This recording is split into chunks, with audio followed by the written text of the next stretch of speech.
Hello, I'm Julian Barnard from Healing Herbs in the UK, and I will be talking to you today about Dr. Bach's rescue combination.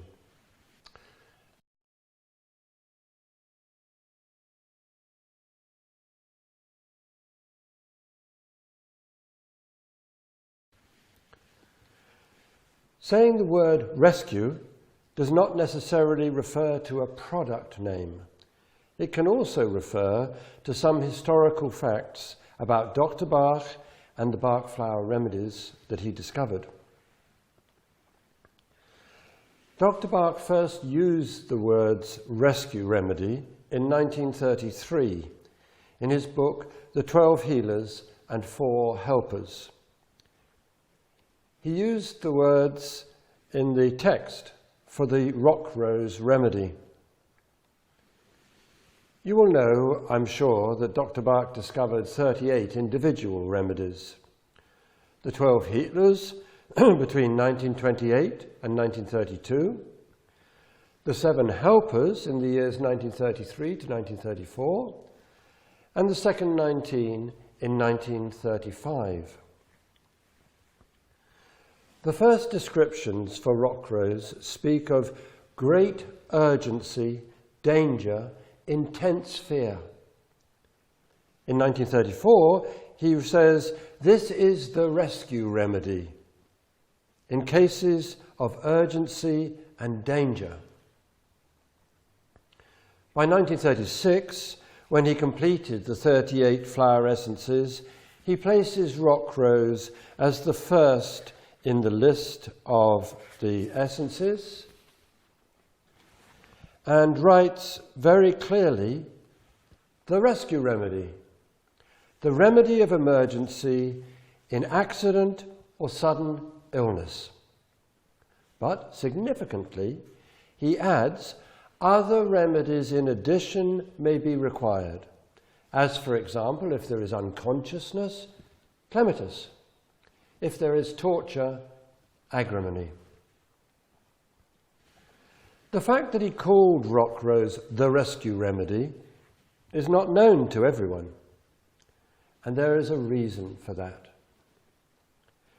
In the 1979 edition of the 12 Healers and Other Remedies, the words, the rescue remedy, were removed from the text of the rock rose entry. Then, every new edition of the publication removed Dr. Bach's words, and you might wonder why this was done. We might also notice that in the 1979 reprinting of Dr. Bach's book, his words on how to make the remedies were removed. Originally, he had clear descriptions on how the remedies were made, and you can read those in the book if you see the original edition.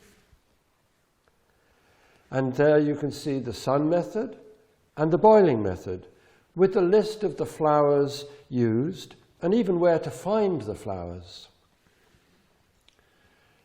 This change in the text happened just a few months after the death of Nora Weeks in 1978. We might suppose that the reason for these actions was to try to suppress and make secret the information which Dr. Bach had been at pains to make public. We probably all know the 5 flowers which he actually used in the rescue combination: rock rose, clematis, impatiens, cherry plum, and Star of Bethlehem. There are only 5 in the classic rescue combination, which is why we at Healing Herbs call it 5-flower. Nora Weeks, in her biography, Medical Discoveries of Edward Bach, tells us that the first time he used this rescue remedy was in Cromer in the early months of 1934.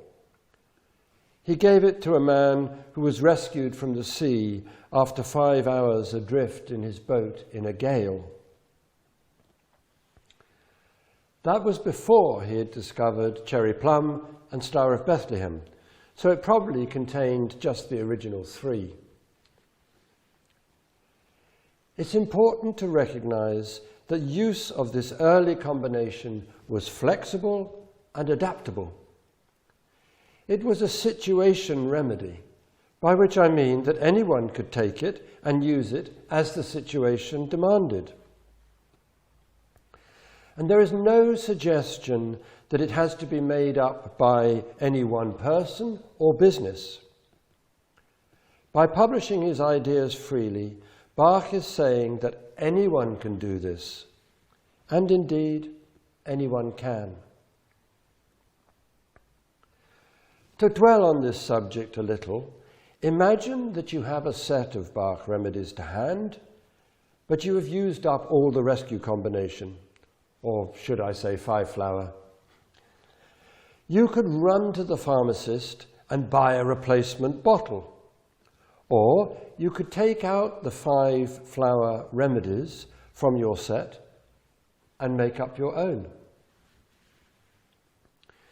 In March 1951, Nora Weeks wrote in the Bach Remedy newsletter, "To prepare the rescue remedy, 2 drops from each stock bottle of these 5 remedies are added to a 1-ounce bottle of brandy. Label the bottle rescue remedy," she says, "and cork it tightly." She was quite clear then that you could make up your own rescue remedy combination and that you should label it rescue remedy. You might wonder what status Nora Weeks had in this business and whether she knew what she was talking about. But Dr. Bach gifted her the work when he died in 1936. So we can say with certainty that what she said was compliant with Dr. Bach's intentions. But that was in the days before commercial self-interest began to rule this subject and before the registration of trademarks. Now, it's very clear to me that what was freely given information in 1951 is free information today. You cannot, as we say, put the genie back in the bottle. Just in case this is not a commonly used phrase in your language, let me explain. If you told everyone how to make rescue remedy, you cannot suddenly change your mind and pretend that it is in the ownership of any one person, group, or business. At various times, the same has been suggested about different people making Bach flower essences, as if one company made the real thing and others were fake or imitations. But that is entirely contrary to Dr. Bach's instructions. Right from the very beginning, he told everyone how to make flower essences and published time and again explicit instructions on how to do it. Indeed, he writes, for those unable to prepare their own supplies, the remedies can be obtained from the following chemists. But then attempts have been made to control that and use registered trademarks to prevent the very freedoms which Dr. Bach gave to us all. As a matter of fact, that is why personally I went through the legal process to remove those trademarks from the register.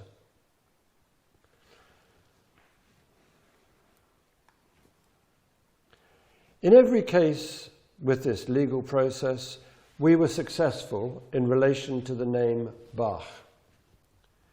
We did not challenge rescue, however, and it remains a trademark, And that is why we call our version of Dr. Bach's rescue combination five-flower. But enough of legal squabbles. It's far more interesting to consider just how and why Dr. Bach made up this combination. All the early descriptions of impatiens speak of pain, and pain is very much at the heart of trauma. Pain can be physical, emotional, or mental. Clematis, he said, in the rock rose description, is for unconsciousness. Now we all know that trauma can lead us to withdraw into ourselves and try to escape from physical reality. Rock rose, in the classic description, says it is for terror, and so intense fear. But Dr. Bach made it clear that he sees this as a remedy for when we're on the threshold between life and death. The flower has a frailty and fugitive quality, and if we were to choose an element to associate with it, for me it would be fire. Bach himself linked it to fever and the prospect of danger in illness. If you want to understand an essence, it's helpful to look at the flowers. And this is particularly true of Star of Bethlehem, where the sixfold geometry of the petals, stamens, ovaries, and style tell you so much about the restructuring and ordering quality that is in the Star of Bethlehem essence. Bach spoke of the remedy as bringing comfort to those in distress. It is about carrying the information which enables us to reassemble the perfect balance and harmony in our bodies, the very thing that trauma has disrupted. Lastly, cherry plum, which Bach tells us is for strain in the mind. It's a strange description. It almost suggests that a trauma may lead to something worse. Maybe it can trigger some weakness in us or vulnerability that will bring us further harm. Put the five flowers together and we have a combination which is greater than the sum of its parts.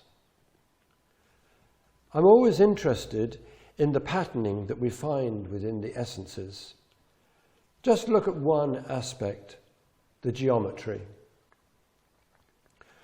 I spoke of the sixfold geometry being about balance and stillness, but with the five elements in the five-flower rescue combination, we have the geometry of the fluid and eternally moving within the geometry of balance.